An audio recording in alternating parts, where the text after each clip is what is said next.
مریم نے کوئی راستے میں رہ گئی تھی، اس کی بھی لانگ مارچ، لیکن سب کا ایک کہہ رہے تھے کہ مہنگائی سے لوگ تباہ ہو گئے. تو آج اللہ کیونکہ الحق ہے، سچ کا خدا ہے، اس کی وعدہ ہے کہ وہ سچ سامنے لے آئے گا. ذرا آج قوم کو بتانا چاہتا ہوں کہ آج آٹا ہمارے دور میں 60 روپے کلو تھا، آج 135 روپے کلو پہنچ گیا. جو عام آدمی کھانے کی اس کی پینے کی چیز ہے. جو گھی ہے وہ 380 ارب تھا، آج 600 ارب کے جی پہنچ گیا. جو چکن عام آدمی کی، جو خاص طور پہ کبھی کبھی اپنے بچوں کو وہ چکن کھلاتے ہیں، وہ 335 روپے کے جی سے 700 روپے کے جی پہ پہنچ گیا. جو دالیں ہیں، جو عام آدمی گھروں میں، عام آدمی کی تو دال روٹی، پیاز کی قیمت دگنی سے بھی زیادہ ہو گئی ہے. دالیں گئی ہیں 250 روپے کے جی سے 400 روپے. اور اب کسان دیکھیں، ہمیں جب تک کسان کو نہیں اٹھاتے، اور جو ہم نے پوری کوشش کی اٹھانے کی، اور ماشاءاللہ ہمارے دور پہ آخری 2 سال میں کسانوں کے پاس ریکارڈ پیسہ آیا. ہم نے ان کو ٹائم پہ جو گنے کی فصل کٹتی تھی، شوگر مل سے ٹائم پہ پیسہ لے کے دیا، پوری قیمت لے کے دی، کٹوتی ختم کی، ٹائم پہ پیسہ ملونا اور اپنی زمینوں پہ لگایا. ریکارڈ 4 فصلوں کی ریکارڈ پروڈکشن 2 سال ہوئی ہماری، یعنی بمپر کراپس ہوئی. تو آج وہ جو یوریا استعمال کرتا ہے وہ 1668 روپے ہمارے دور میں تھا، آج یوریا گیا ہے 3000 روپے پہ. ہمارا پھر میں اور بھی چیزیں جو گھر بنانے کے لیے سریا لوگ استعمال کرتے ہیں، سیمنٹ استعمال کرتے ہیں، تو سیمنٹ گیا ہے 865 روپے سے 1062 روپے پہ. جو سریا استعمال کرتے ہیں وہ 2 لاکھ روپیہ ٹن سے، سلیب سے، وہ گیا ہے 3,05,000 پہ. 2 لاکھ سے 3,05,000 پہ. اب جو لوگوں نے گھر بنا رہے ہیں، کنسٹرکشن کر رہے ہیں، ان سب کو مشکلیں پڑ گئی ہیں. جو پروجیکٹس تھے ہمارے، مثلا آپ سڑکیں بن رہی تھیں، جو پرانے پروجیکٹس چل رہے تھے، ان سب میں مشکلیں پڑ گئی ہیں. ہم جو شوکت خانم بنا رہے ہیں، اور جو انشاءاللہ اس سال کی اینڈ میں کھلنا تھا کراچی میں، اب وہ سارے ہمارے جو ایسٹیمیٹس ہیں وہ سارے اپسیٹ ہو گئے ہیں. امپورٹس رک گئی ہیں، جو سٹیل کی امپورٹس تھی، کئی چیزیں رک گئی ہیں. تو سارے اس طرح پروجیکٹس، جو آن گوئنگ پروجیکٹس ہیں، سب متاثر ہو گئے ہیں. یہ جو قیمتیں بڑھی ہیں سیمنٹ کی اور سٹیل کی. جو لوگ گھر بنا رہے تھے، ان کے گھروں کے قیمتیں ایک دم اوپر چڑھ گئی ہیں. پھر دوائیں، انہوں نے امپورٹس کے اوپر جو بین کیا ہے، جو لائف سیونگ ڈرگز ہیں، جو خاص طور پہ آپ استعمال کرتے ہیں، کینسر کی ڈرگز، ہارٹ کے لیے، وہ ان سب میں قلت آ گئی ہے. کیونکہ یہ جو سوچے سمجھے بغیر سب امپورٹس بند کیے ہیں، جس میں متاثر ہو رہے ہیں ہاسپٹلز اور وہ مریض جن کی سیریس بیماریاں. اچھا، اب یہ نئے بجٹ آ گیا. یہ میں آپ کو بتا رہا ہوں، یہ اب تک جو مہنگائی ہوئی تھی، اب یہ جو انہوں نے ابھی جو آج لے کے آئے ہیں، اس کے اندر گیس اور بجلی. میں عوام آدمی کی پھر بات کر رہا ہوں کہ جو گیس کا جس کا بل 3,000 کا آتا تھا، وہ آج ہو جائے گا 4,300 کا. جو بجلی کا بل جن کے گھر 10,000 آتا تھا، وہ 13,000 پہ چلا جائے گا. سو یہ مزید میں آپ کو آج کے بل کے بعد جو مہنگائی ہے، sales tax across the board بڑھا دیا ہے. یعنی ساری چیزیں، کیونکہ سیلز ٹیکس انہوں نے بڑھایا، ساری چیزیں اس سے مہنگی ہوں گی. اور جو بھی میں نے سریا کی اور سیمنٹ کی بات کی تھی، ان کے اوپر جو گیس، سریا بنانے کے لیے جو سٹیل ملز کو گیس جاتی تھی، اس میں 14% انکریز کر دیا، تو اس کی قیمت اوپر جائے گی. سیمنٹ 10% گیس کی قیمت انکریز کر دی ہے، تو مزید اس کی قیمت اوپر چلی جائے گی. یوریا کے لیے جو پھر کسانوں کا مسئلہ آئے گا، یوریا کے لیے جو گیس 70%، اس میں 70% گیس کی قیمت بڑھا دی گئی ہے. جو یوریا یعنی جو جو کھاد کی فیکٹریز کے اوپر گیس جاتی تھی، تو اس سے ایک بوری کے اوپر 375 روپے کا اضافہ ہو جائے گا اب کسانوں کے لیے. اور کسانوں کو آگے مشکل پڑی ہوئی ہے کہ ٹیوب ویلز کے اوپر جو بجلی کی تھی اس کی سبسڈی ختم کر دی، تو مزید اور کسانوں کے لیے اور ایک اور عذاب آ رہا ہے. اب اس سے ہوگا کیا؟ اس سے ہوگا یہ دو چیزیں ہوں گی. ایک، مہنگائی بڑھے گی. مہنگائی آ گئی 50 سال میں پاکستان کی تاریخ کی سب سے زیادہ مہنگائی ہے. میں نے پھر سے کہا کہ ان کی ساری کیمپین ہمارے خلاف کیا تھی کہ ہم نے بہت زیادہ مہنگائی کر دی. ہمارے دور پہ جو مہنگائی تھی وہ 12% تھی، وہ آج پہنچ گئی ہے 30% کے اوپر اور مزید بڑھنے والی ہے. جو سب سے خوفناک چیز ہے، جو فوڈ انفلیشن، جو کھانے پینے کی چیزیں جو مہنگی ہوئی ہیں، وہ ہمارے دور پہ 16% تھی، آج 40% پہ پہنچ گئی. تو اس سے جو عام آدمی ہے، میں پھر سے کہتا ہوں جو سیلریڈ کلاس ہے، پہلے تو مہنگائی میں وہ پسیں گے، ساتھ ساتھ یہ جو انہوں نے چیزیں بڑھائی ہیں، جو انہوں نے امپورٹس کے اوپر جو ان کی غلط پالیسیز تھی، جو نااہلی تھی، اسے فیکٹریاں بند ہو رہی ہیں. ہماری جو ریکارڈ انڈسٹریل پروڈکشن تھی، ہماری جو انڈسٹری اضافی تیزی سے بڑھ رہی تھی، آج وہ منفی پہ چلی گئی ہے. جو انڈسٹریز، جو ٹیکسٹائل انڈسٹری، آپ فیصل آباد جا کے دیکھیں، جدھر مزدور نہیں ملتا تھا، آج بے روزگاری شروع ہو گئی ہے. ایک طرف بے روزگاری، ایک طرف مہنگائی. انٹرسٹ ریٹ انہوں نے ریکارڈ اوپر کر دیے ہیں. اس کا مطلب کہ جو بھی آپ کوئی نیا کاروبار شروع کرے گا وہ 100 دفعہ سوچے گا، کیونکہ انٹرسٹ ریٹ اوپر چلے گئے، سود کی شرح اتنی اوپر چلی گئی ہے. تو ایک طرف مہنگائی، دوسری طرف بے روزگاری. اب میں جو آج میرا اصل آج آپ سے بات چیت کرنے کا مقصد کیا تھا، اب آگے ہم کیا کر رہے ہیں، جا کدھر رہے ہیں.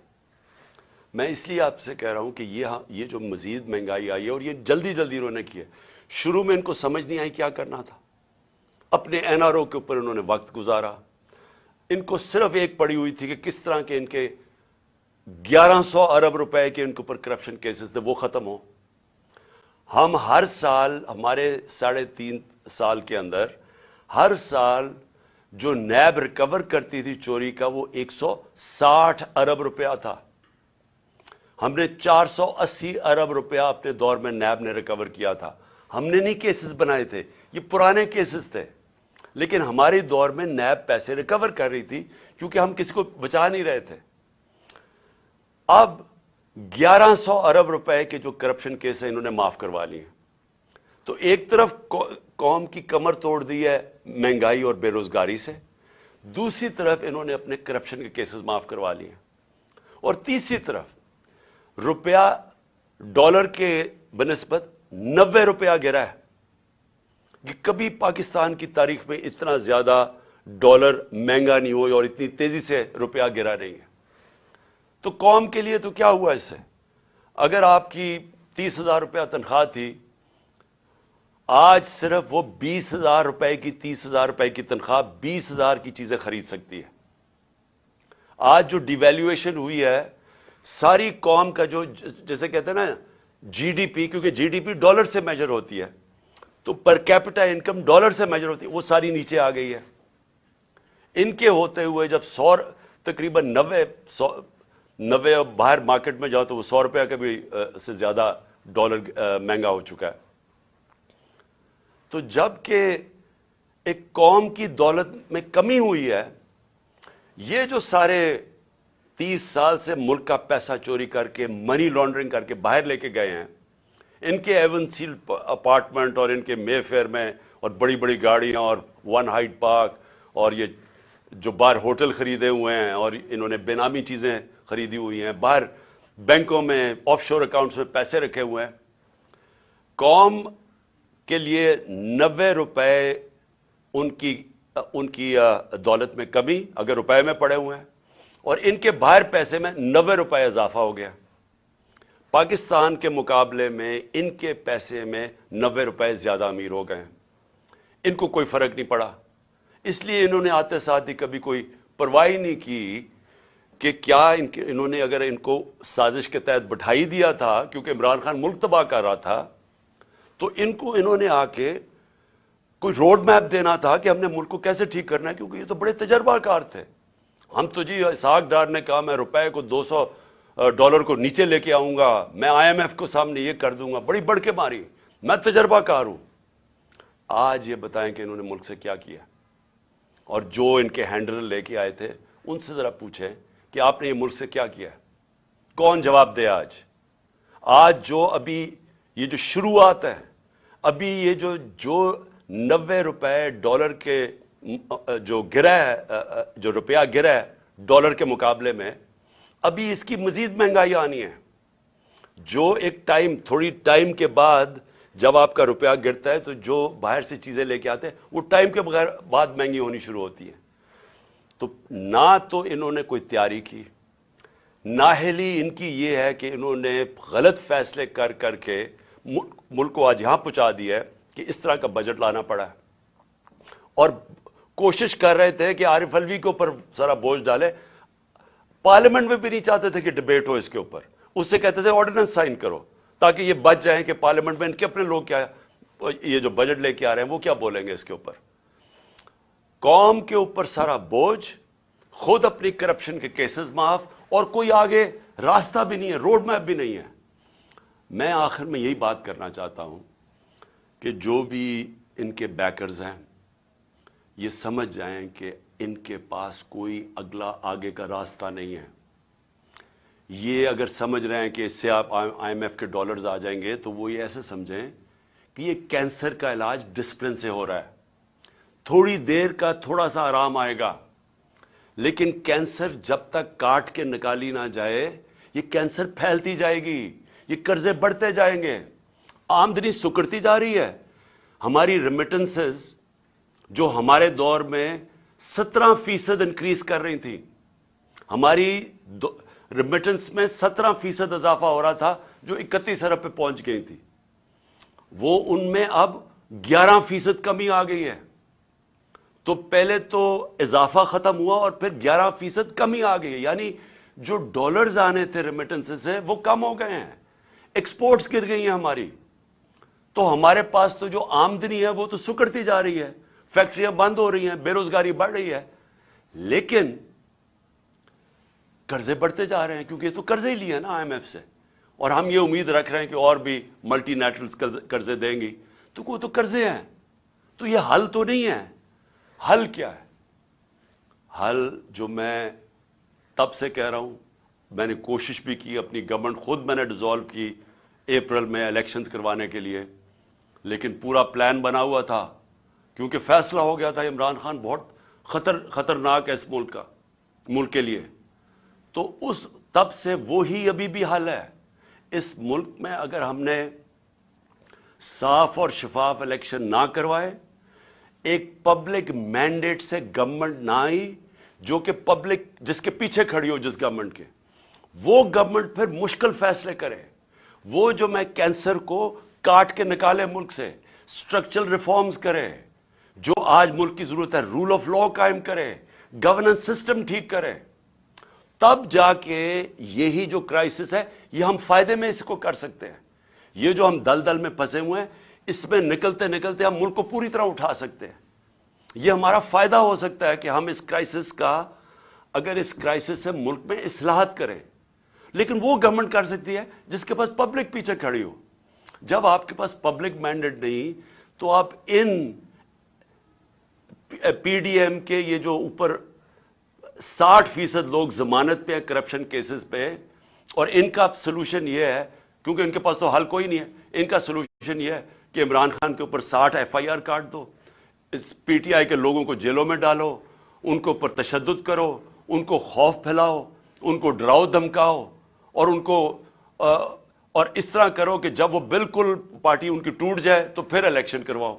وہ ہونے نہیں لگا، کیونکہ آپ جتنا زیادہ دبائیں گے وہ پارٹی اتنی اور اٹھتی جا رہی ہے۔ پبلک کوئی بیوقوف تو نہیں ہے، پبلک تو فیصلہ کر بیٹھی ہے جس کی وجہ سے یہ ڈرے ہوئے ہیں۔ تو صرف اور صرف عمران خان کو باہر کرنے کے لیے ملک کو تباہ نہ کریں، یہ اصل میں جانا ہے ہماری سیکیورٹی کے اوپر۔ جو آج ہمارے حالات ہو گئے ہیں، ہم تو کسی کے سامنے اب کھڑے بھی نہیں ہو سکتے، کیونکہ ہمیں تو انہوں نے ملک کو ادھر پہنچا دیا ہے۔ $300 ارب سے کم تو ریزروز رہ گئے ہیں، ہمارے پاس کیا اب ہے کہ اپنے پیر پہ کھڑے ہوں، کسی کو کہیں کہ نہیں جی ہمیں پاکستان کی خودداری چاہیے، ہم پاکستان کی سوورنٹی چاہیے؟ ہم کیسے کہہ سکتے ہیں جب ملک کے حالات یہاں پہنچا دیے؟ اس کے لیے اپنے ملک کو بچانے کے لیے طریقہ یہ نہیں ہے جو کیا جا رہا ہے کہ ہائی کورٹ کہہ رہا ہے کہ الیکشن کرواؤ، وہ الیکشن کمیشن جناب بیٹھی ہوئی کہ نہیں ہم الیکشن نہیں کرواتے، وہ بہانے مار رہی ہے الیکشن کے۔ پاکستان کا آئین کہتا ہے 93 میں الیکشن کرواؤ، یہ کوئی بہانہ مار رہا ہے، کوئی صرف ڈرے ہوئے ہیں الیکشن ہارنے سے۔ پاکستان کی آئین کی وائلیشن جس طرح کی جا رہی ہیں اور جس طرح آگے پلان بن رہا ہے، یہ جو بھی لوگ سمجھ رہے ہیں کہ اس سے وہ اپنی ذاتی فائدہ اٹھا دیں گے، وہ ملک کو ڈبو دیں گے۔ اور میں آج اس لیے یہ کہہ رہا ہوں کہ ہم بڑے آرام سے ملک کے اندر اس وقت اگر ہم چاہیں، اتنی بڑی پارٹی ہے، ہم اگر وہ مظاہرے کریں اور ملک بند کرنے کی کوشش کریں، سٹرائکس کریں، ملک تو آگے حالات برے ہیں۔ اس لیے ہم نے پرامن احتجاج کا فیصلہ کیا کہ ہم جیل بھرو تحریک شروع کرنے والے ہیں، بتانے کے لیے کہ آپ اس طرح ایک ملک کو استعمال تھوڑے سے لوگوں کے ذاتی مفادات کے لیے نہیں کر سکتے۔ یہ ملک 22 کروڑ لوگوں کا ملک ہے، یہ تھوڑے سے لوگ اس ملک کو اپنے مفادات کے لیے تباہ نہیں کر سکتے۔ اس لیے ہم جیل بھرو تحریک کی پوری تیاری کر رہے ہیں، میں اناؤنس کرنے والا ہوں۔ اور لوگوں کو صرف خوف دور کرنے کے لیے کہ یہ سمجھتے ہیں کہ خوف پھیلا کے، جیلوں میں ڈال کے، ایف آئی آرز کر کے یہ اسی طرح بیٹھے رہیں گے، اور پھر کسی نہ کسی طرح دھاندلی کر کے ایک وہ الیکشن کمیشن، بے ضمیر الیکشن کمیشن کے ذریعے ایک جانبدار الیکشن کمشنر کے لیے، یہ جو چیف الیکشن کمشنر ہے، اس کو استعمال کر کے کسی طرح پھر ان چوروں کو مسلط کر دیں گے۔ یہ ہونے نہیں لگا، ملک کو نقصان پہنچ رہا ہے۔ اور میں آخر میں اپنی ساری قوم کو کہنا چاہتا ہوں، پھر سے میں ایک بات کہنا چاہتا ہوں اور بات ختم کرتا ہوں کہ دیکھیں، وہ ہم اس موڑ پہ کھڑے ہو گئے ہیں جس کا ہم سب کو خطرہ تھا کہ ایک دن جب سے یہ امپورٹڈ حکومت آئی ہے کہ خدا نہ خواستہ